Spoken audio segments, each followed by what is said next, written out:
Pau chop na nên ka pau chop teu lung set na happy na adim zing ka bia kula ka belu pa Pathian kom sang ni le som ni le thuma ani ni na tingin ka hin naw level up ki ta ki pak ma in la kingin ki pak thu ka genu a he boina za chum te ho zekin ko chu member te ho hungkim thailo ma langun mi je za te o he la thula la ki pol khom thaidigin kamau lei puita avelin la kingin ki pak thu ka genu a he nangma chohinala te ka sakhomu ka ngai thawa to hin nangma thing tho simding gendingin ka kising sawa la thula la ka sakteo ka gen te ho ka sim thak te ho ki para nangman kamimal malo ka poimo dan dum zui chi to ai holim pia la thua lungmo na thamona nei theidingin ai pan pi chi din la pan pi na ka ton kit bako he ma gen to in la thu tak te bek cha ka gen do ngai thami pi te hon la thu tak cha hemang tak he thiam theiding nangin kaleng ta ku nei pan pi in tin la pan pi na kalal pa doi tak mai jesu nen la kingen ka hong don wa he amen isai bung somli lenga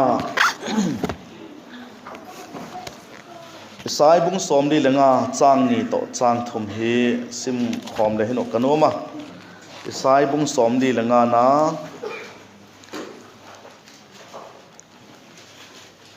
pe ka chun zako som li legiat na noi a hi zako som li legiat na noya isai bung som li lenga chang ni to chang thum Bible choi ten imu ole agingin sim khom tiu isai bung som li langa chang ni to chang thum sim tiu le lamalam in ala chi ing katen mul te chu ala hi cham ing katen sum eng kul kot khak te chu hi sin thik ton te chu ala tan bot piek ding ka hi keima hi lalpa lamina hun ko pa Israel te Pathian chu kahi ti lahet theina dingin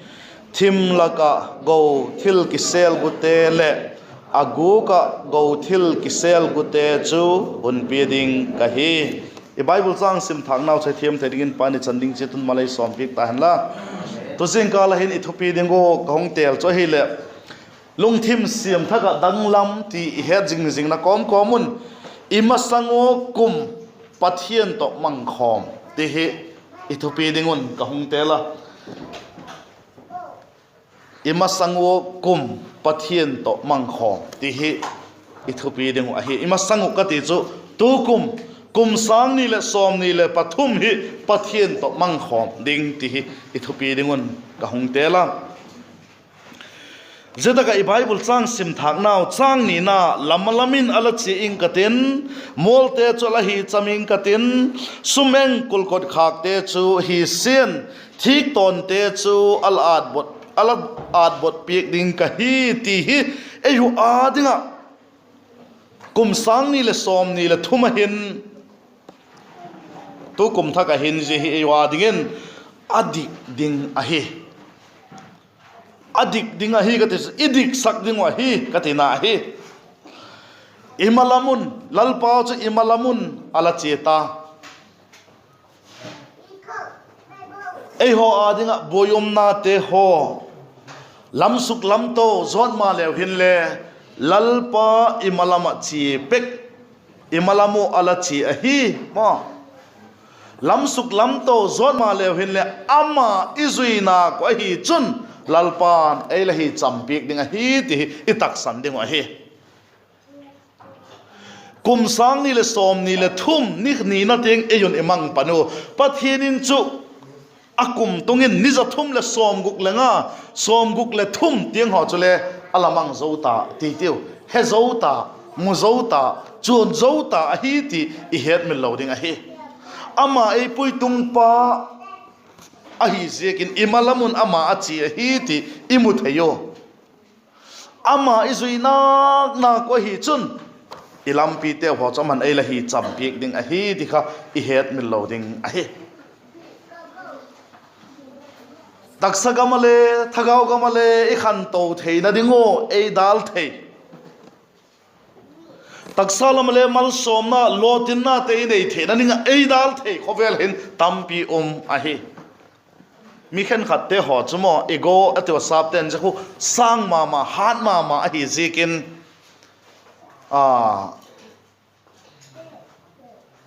a thil bol gut thil pha bol gut khale min bang hem khat avak ge na hi le hai san jeng ti hole mi se gai chu zegola chu thil pha I bol na ding eila dal thei ding ilotin thei na dinga exam lava piek gon na wa min bang hem khat a piek again je ga exam wa piek nop lo na ti hovel ma je ho thei na te ho zo se ki pat kha ei veng bit thei a hi ti kha I het min loading a hi lam chu le poi bo ka sak jikin ka gen a hi zilna lam le kha simna lam le gun chu tak mai le thanom tak mai pan thei na dinga ei dal thei tam pi lai zang a hi ka gen se ka ei lak ma a hi ti gen len le man le za da ngai pu mek son khai le kiloma anu te le khasim ding a sola solo le aman school le ki kai piek da na venti ati cho school kai chu ku ading a kai hem til anu te ading hiloi chu ama ading a kai ding ai chu je school kai athan nop na dal thei pen kha ala hi ti chu ai mo thei ai chu je gol de ba chu tak saga male I lotin theina dingo I ha pan sem theina dingo ei dal thei ala hi khovel hin jite ho zo si zo thei tu chu pathian hi azek chu aman je ala mang ta hi zekin je bep chui lowin thagau gamale ma thagau la gamale I khan to theina dingo ei dal thei ding sumeng kulkot khak te ati ma ei pa wa chon sumeng kulkot khak te ati sa pa wa chon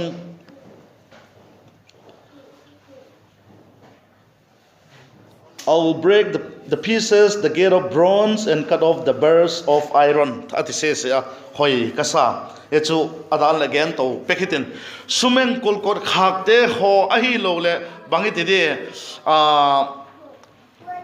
kod khak thik ton umte ho chale pathirin abong bong eila koi piek ding eila at bot piek ding ti again na chu ei dal theite ho zo si khaman ei suk bei piek ding a hi tina a hi ziga chun tu kum sang ni le som ni le thum hi pathian to imat khom na ko hi chun ima ban ho chu unaw pai te ten lim chima ma atima than ma ki pa kum ma hi ding a hi itingam a hi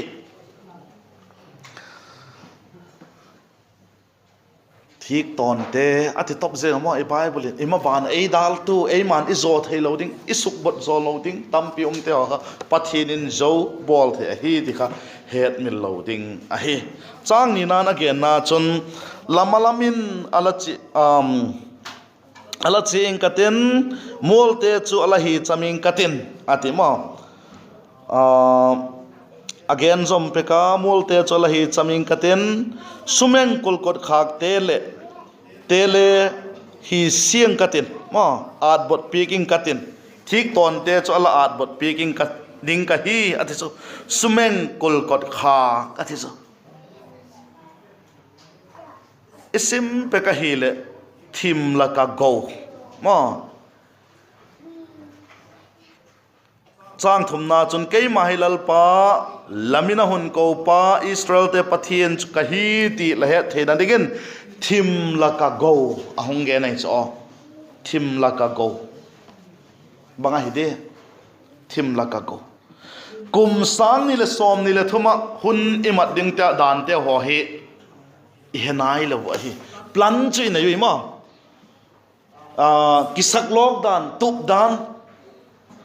chi ding dan atang pi tup chi na yui hilele chu hi nge nge yan tingam ko ma ki lo a hi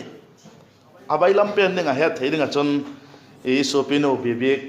takmunai sep na ne hi po Christmas kumthak mangin ahunga aplana chu bang tik ni hem khule kile kit ding je chu ni bangjat je mozo hem la mai program ken khat hi lo le bang min sung kin khat om le hung kit ding ti chu plant ai chu mi hinga zeta muna te hon le tu kum chu ti a I plan che ding ahi la zete ho zo se chu ilam pi ding te ho zo se chu bangol hi dem ti he sa e lo hu ahi et sakna dingin ahi lo le he theina dingun ilam pi ding te chu thim la ka che ding golin ma le ma ilam pi teo chu thim laka chi ding golin umma le je thim laka chi na te chu le bang te ding a em go ati chu the bible in thil pha eila got pek eila gongal pek ding a hi ti chu mu thei digin het thei digin au ma he thim laka chi ding hak sat na boyum na te ho pal theng ding hilen le je chun le lalpan go iti tak la chu ki pak na lungmon na thamon na eila got pek chu ding a hi ti imu thei I het thei wa hi hak sat na top khok te palin I het logam te ho golin chilen le lalpa izui na ko hi chun lalpan eila got pek ki pak man eila got pek go chan ma go ei pek ding chu alaki tiam a hi ti I het men lo ding a hi zije ka chun kum sang ni le som ni le pathum hi pathian to mangkhawm hi deu hak sat na top khok itok lion le lungai na top khok to golai ki ngai lion le lalpan go ei pek ding alaki tiam a hi ti I het men lo ding a hi zihi asawlam in hungen neu chaung gen ben alai leng thim laka go ati hi ma thim laka go ati hi banga hi dem ti hungen be nalai leng go chum big ti teno go chum big kong ti no ma ze go chum big chu banga hi em ite hi le khovel go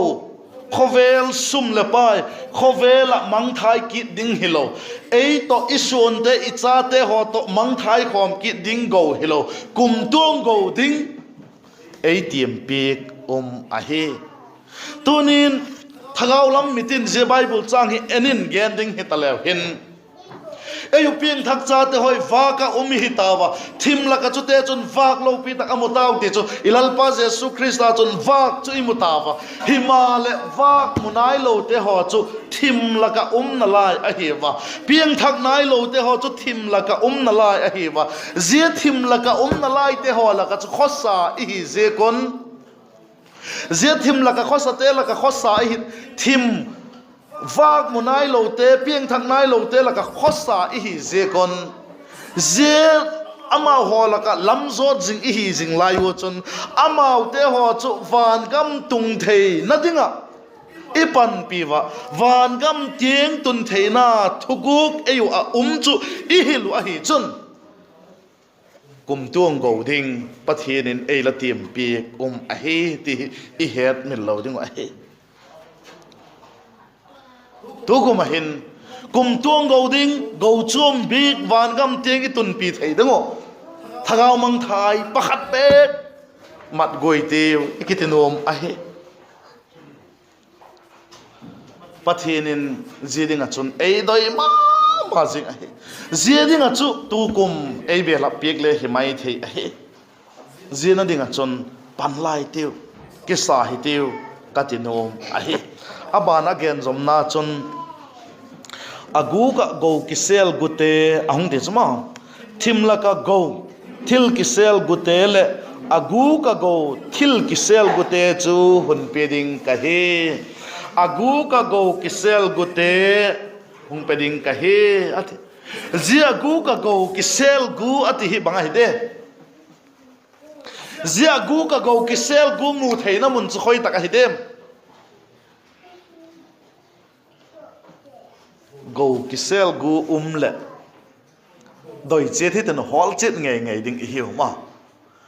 I begin sungo hin sana khutum ti a hi mo je fish mo ka khutum ti hi sana hi je chom na khelo hi amu mu adi ti le heno I ha hol de dano I ha pan thei de dano mo ngen ti Pathian ki pun ten to dal mang thein ki mangen ten zom phol mang thei ki mangen ten mo ki hol dai chu atunga di o azola di o khoi taka di o om na ding chu khom a hi di o ti te no mo hol hi ti no emu ziang lo wo la chu khen chim dek dek ding hiu kha ji sana chu emu le ji sa jau ki na di kom ki tin tin mo ki hol ding ai chu ati chu ka gen nom chu go ki sel gu ati chu ahi je ka chun ei pek ding tiam ahi je ka chun je go ki sel gu chu khoi taka imu ding wa hidem Christian peng thak cha te ho ading a chun go ki sel na mun chu khoi taka hide ite he tingo to ma ma chu go chun bangai pem ki pak na lungmon na adike go chu lungmon na ki pak na hi malo ma ale Christian te lungmon na ki pak na chu khoi taka omde agu ka ipau chap na u ni se saying ke pau chap na chu Pathian to ki ho na a he mi te mule mi te he ta pau chap na khel lama khan nangma Pathian to laki ho jing namun Pathian to lalaki ho sekna kha agu ka go sel gu namun chu hi ti I het mil lo ding wa he Pathian to ki ho jing Pathian to hun ong mangkhawm jing la hi chun lungmon na ki pak na chu nei ngei ding la hi khovel go te sanga thupi zo amang thai ta lo ding go chu muding la hi nei ding la hi ti kha I het mil lo ding ai zemun chu Pathian chen namun ti in le hetin a ai sam number som ko le khatna chang khatna ong simleng nang chungnung pen pa bitna muna chenga bangkim hi thei pa lim noya jing te chun ati ei pa vin sigol chun akena sa pa chun secret place ati se hong siming kai chule sam number som ko le khatna ta ka hin chang khatna chun he who dwells in the secret place of the Most High shall abide under the shadow of the Almighty. Atiso. Pathian namun sel guk tiso secret place ati pen hema. Pathian namun gen na in alamanga.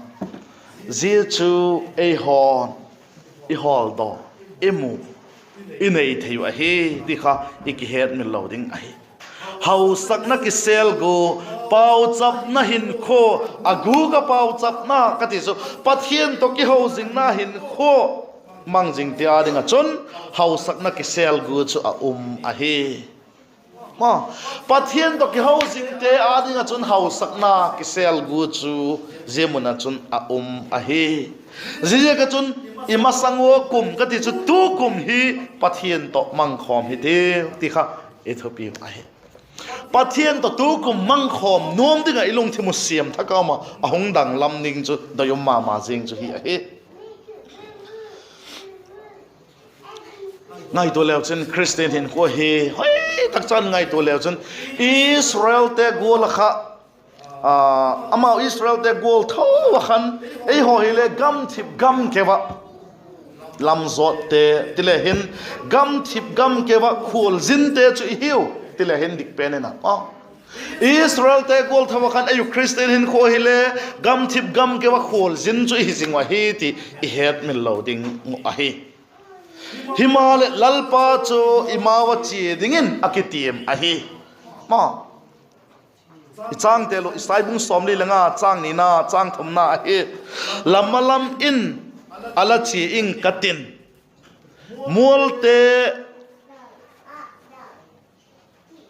molte chu alahi chaming katin sumeng kulkot khak te chu hi sin thik ton te chu alat bot pik ding ka hi atisla Israel te gol thawa chun gam thip gam ke wa chi golin lew hin le lalpa chu I angon chi dingin akitiem ahi alung monum hi mo kei ka thiempo ko chomi pi tele I hal zo lovo abanga hallelujah amen di sab jing theina monai chu tu bible chang sim te ho bang chu ma mun khen khat hile thong zui jeng wen a chang ken gen thelo zui kai chu tu malama thugen ka wa chena vela te bible chang vela le thugen vel dik sakma ma hoi sakma mam tala amen hallelujah hong tile ka gen le gen zom thelo de gen kom se ka igen lo le khok chu ka sadiek pu hilele athumal chu yat tak le sap theina mona hi ka ti nai cho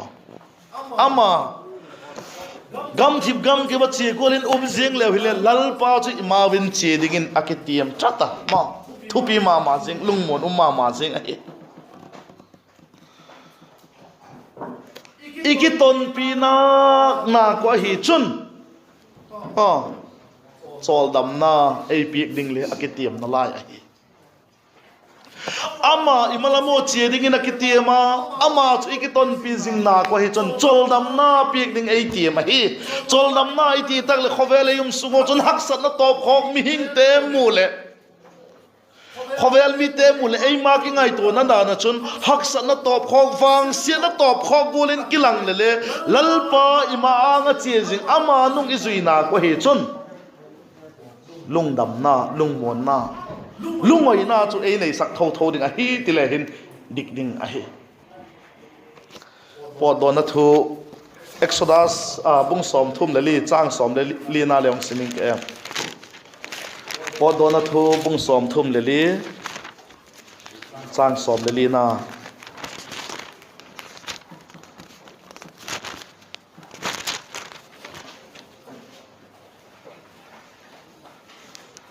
Exodus pung som thum leli chang som leli Pathian dang him la ho lo diu a he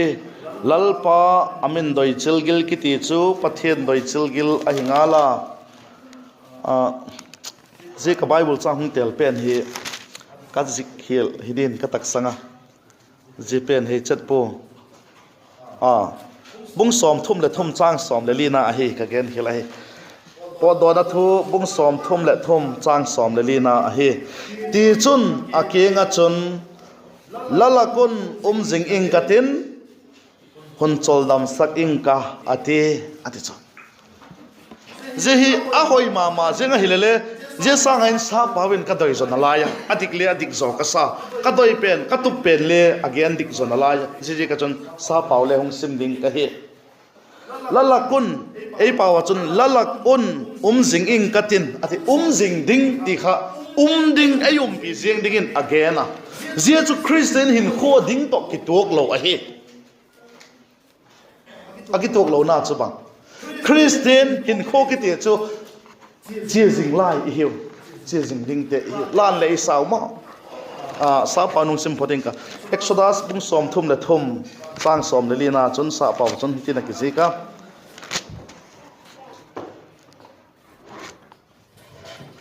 and he said, my presence will go with you, and I will give you rest. My presence will go with you. Ati khai cha ka doi chu. Go with you. Mo, chia khom ding. Hung ki ton pi jing ding ati iti pen kha ji chu a he. Ama khan mun khata te ei pi jing ding hilovin mo. Present will go with you. Ei chi pi ding ei ki ton pi ding a hi kha alagen a hi kum tuang choldam namun itun masang siu ama Pathian chun ei ki ton pi jing ding a hi ti akitiam a hi ji ka chun ama ima sango chi a hi ei ki ton pi jing ding akitiam a hi ayo nut se da phat lew hin ma ayo nut se da phat lew hin ama nong chu i jing lew hin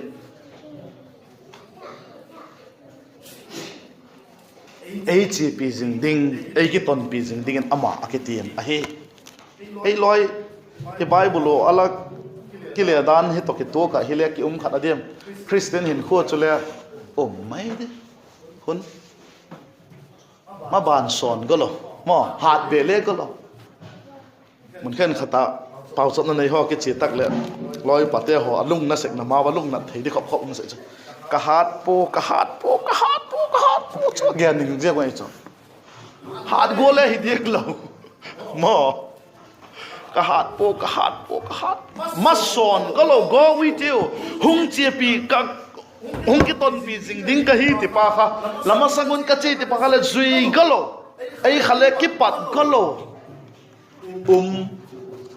Christian aki khasaka je gol chu i hi lo ding wa hi ki tinom lalpan hungum pi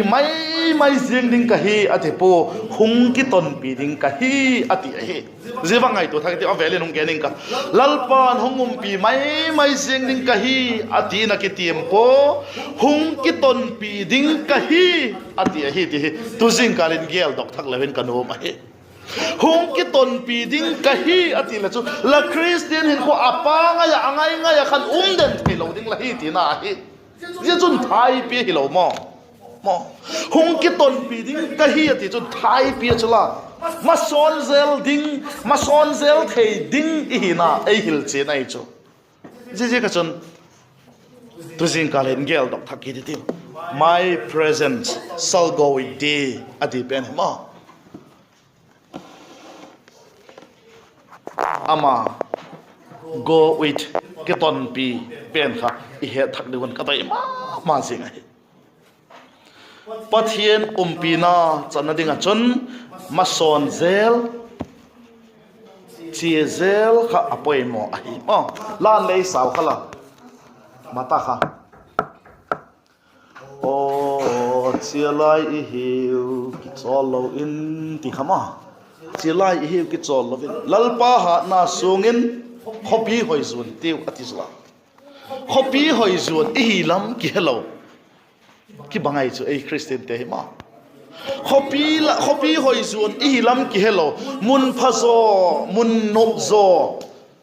khovel go nei le lam te sang lo pi zo na mun zun I lam ki hello ki hele ki lo ma ki khase kai cho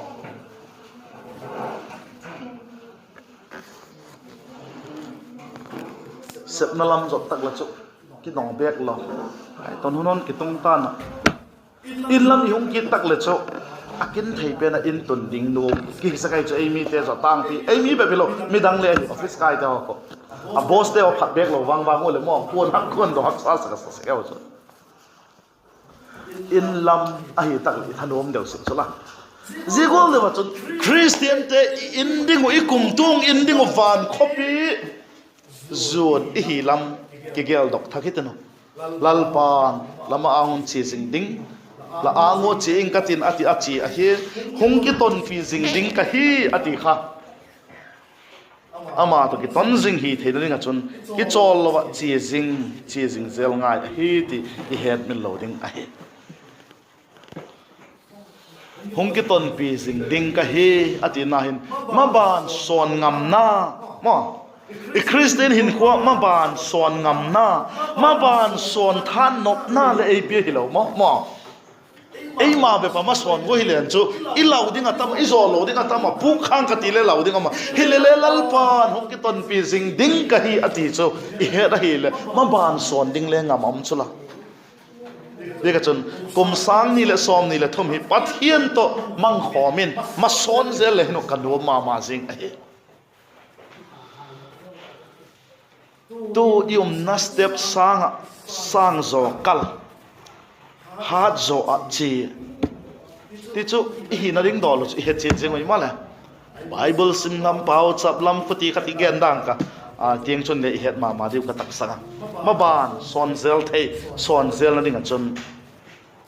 ha na aman ei pi a hi Christian lalpen se pai hang san ma ban son zel Christian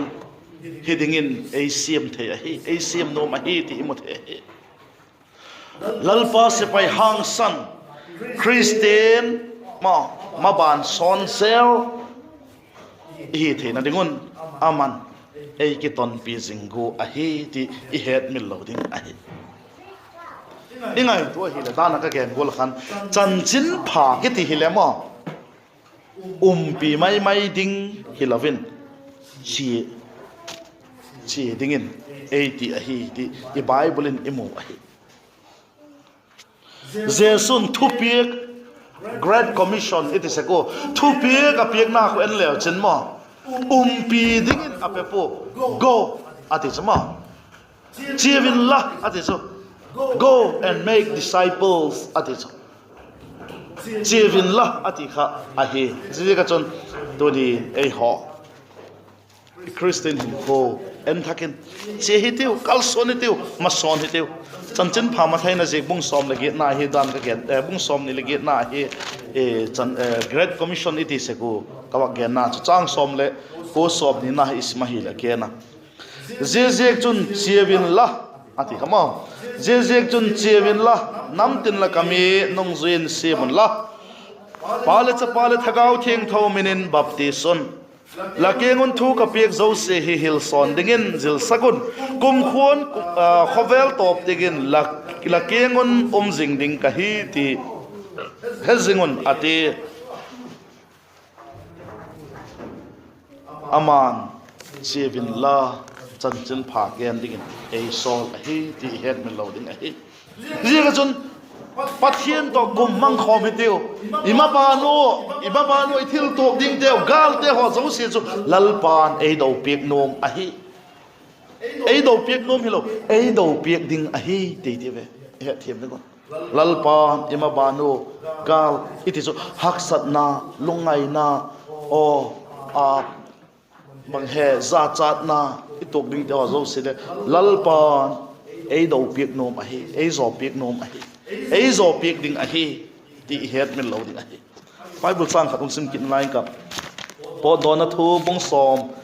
lelina muslimin ka sang som leli to som le nga po dona thu bung som le li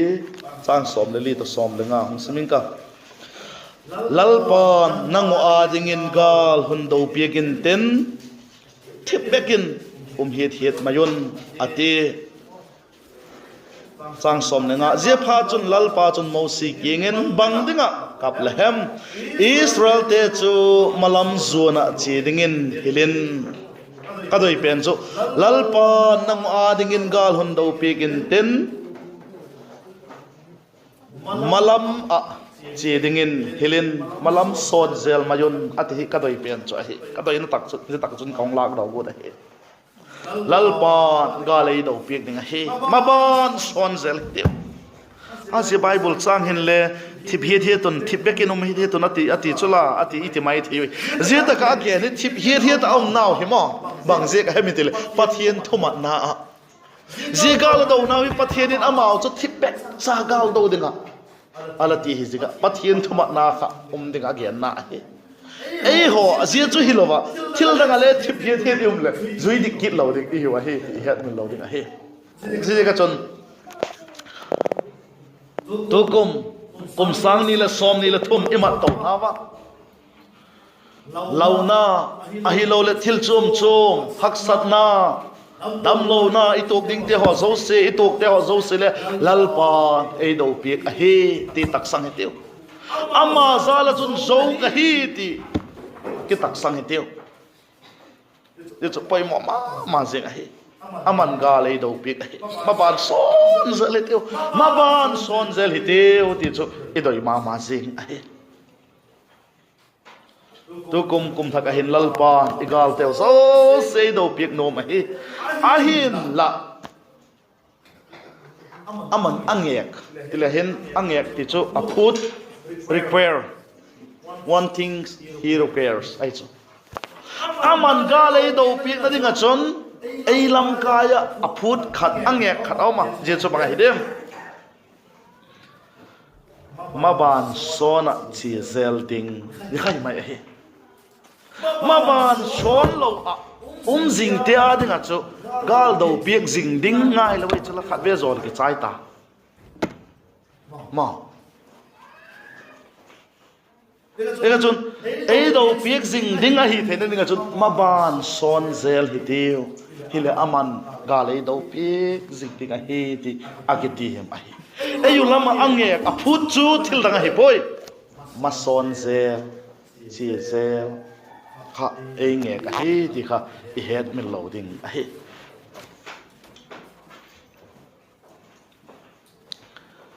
ima ban ding hi banga hi dem again thi yom demu ima ban ding hi mal som na a hi tile hin kanum a hi ma ima ban ding hi mal som na a hi ti het hi a hi azek chu bang je ka hi de ima ban hi mal som na ahi katinga mahi bangje ka mal som na ahi tingam ka hi em itia hi le ma ban chu Pathian khuta ahi zekin ahi ma ima ban tingo chu Pathian khuta ahi zekin mal som na ahi katinga mahi Pathian khuta bola manglong te hon mal som na hi lo amang si po hi venan patak sang wa ima ban tingo chu mal som na ahi katinga mahi aziek chu ima ban tingo hi Pathian khuta ahi zekin Pathian na chu mal som na ahi ahin la Pathian to mangkhawm lowa Pathian to ki ton lowa maban Pathian khuta sak lo te ho chun mal som na hilo amang se hi het hiam mai mo ka gen chu again thiam pu hile adoi beka het te te ringo ka gen ahi eka chun kum sang ni le som ni le thum hi ima banu mal som na hi to jing jing na dinga chun ima banu lalpa Pathian ko ma hi ti he in ama to mangkhawm si hi teu hile mal som na hi jing jing ni hi aku ti lawa hi le chu mal som na hi lo mat khak thei thap tham ni hi aman thil thupi tak ei la gongal pi ahi tu kuma Jeremia bung som ni le ko chang som le khat na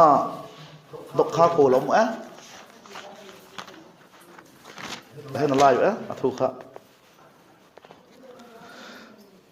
atok kha lom versa kha ki ko ya hi ke dok khlo le chu mai thei ma je bible chang khan mang ge na mi ti le Jeremia bung som ni le ko chang som ni le khat na chun nang a dinga kathil gongal chu ke he chen ma ngala zia chu tununga la sit na demu hilowin la phat na dingu atung nai lo kinep na ahi lalpan ati sala ima ban ti ko chu lalpa mahi je ka chun kinep na ki pa kom chu nei te hiu je ka chun mal som na ahi katingam ahi Pathian din ei gongal pi tukum sang ni som ni le thum equal zin naw ga mahin bangol lampi chon ni evem ti hepo male iba ango ko chi a hem ti chu to jeng kali ni heta ma ko hala Pathian ma bangol lampi chon ni evem ti he yom po hilele ima ango chi heta ba hi ko hem ti le ilal pa Pathian he ama heta ba ama het na chun thil zo si chu sang dang lam the hi katingam aziek chaman thil zo si sang dang lam the hi zekin mo bible sang nunung digin khat baksim na lain ke to zin kala ding anung digin sai bung som nga le get na chang som le khat na hong siming ka sai bung som nga le paget chang som le khat na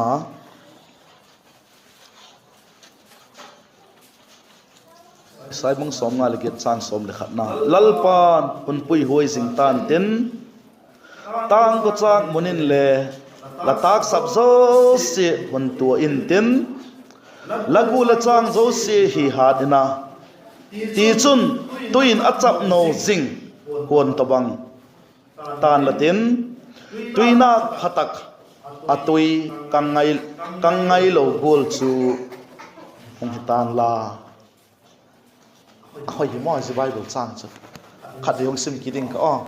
hoi tak chat ma ngai la isai ile ngwa dinga Pathian to ki ton to kum sang ni le som ni le thum kum hi Pathian ki tono imat khom ma hi chun ji gol hi hiding hi wa hi the bible chang sim now khan again khale hemil point no ma ama ayum pi jing dingin akiti ma ima bana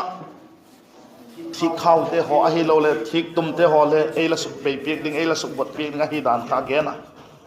go ki sel goi pek ding te ho khale ala ti ma ama ta imat khom ma hi chun igal te ei do pek din zo hi te no ama ta iki ton jing na ko hi chun hak sat na kana dana talu kap len le mo kana tung le le poti lom lo ding a hi ti imothaya jebana chun anop na khat lung mon na khat ngai ding a hi ti imotheyo i he theyo zina chun ama ta imat khom nge wa hi le isai bung som nga le ge chang som nga le khat isai bung som nga le ge chang som le khat na gol hi ding hi wa hi ong seming ka lalpan hun pui hoi jingin hun pui hoi jing tan ten tang ko chak munin le latak sap zo se hun tu in ten lagu le chang zo se hi hadina ti chun tuin achap no jing hon to bang tan la tin tuina phatak atui kangai lo gol chu phong hitan la the bible chang sim thak now athui gen te ho chu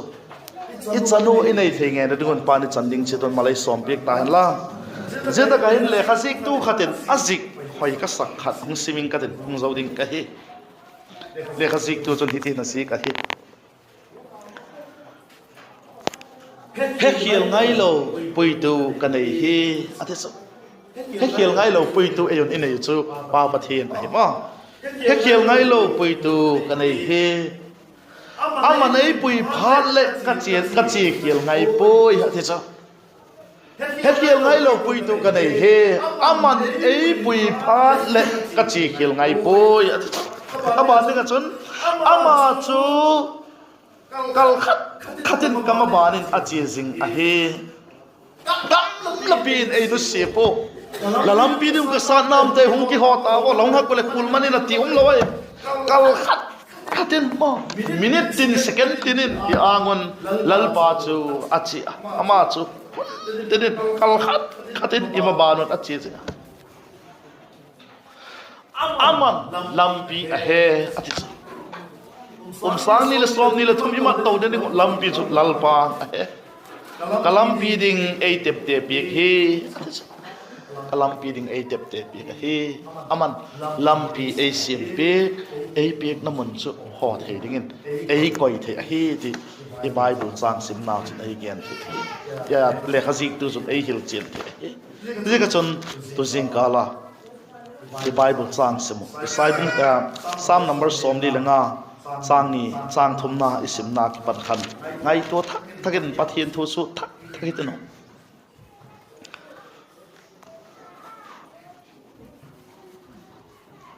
kum sang ni le som ni le thum hi pathian to mangkhawm ki ton khawm ama nung zui sing aman hung ki ton pi jing ding ka hi ti hajing ko ma ima tu mal som na I chan thei ngai na digun